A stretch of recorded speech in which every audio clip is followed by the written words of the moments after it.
évidemment, la première question, on compare les deux textes. Alors, ce n'est pas un résumé, parce que ce n'est pas possible. Il y a deux textes en anglais qui égalent 1350 mots.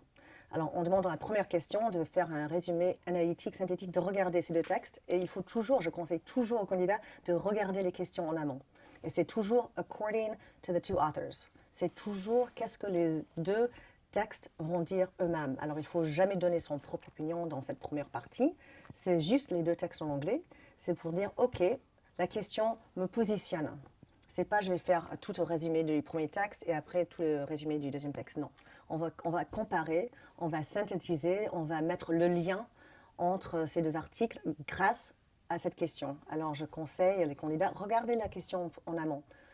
Là, je me pose la question, l'auteur du texte dit ça, l'auteur du deuxième texte dit ça, comment je peux comparer, contraster, parce que ça sera toujours une question comme ça. According to the two authors, author one says this, author two says this. Est-ce qu'ils disent la même chose et comment? Est-ce qu'ils complémentent? Est-ce qu'ils se contredisent?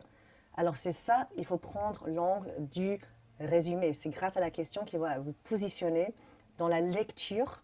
Alors c'est très important de vous donner le temps, 5 minutes, 10 minutes, c'est pas grave. Si vous comprenez la question, ça va vous aider dans la construction de votre réponse pour la première question.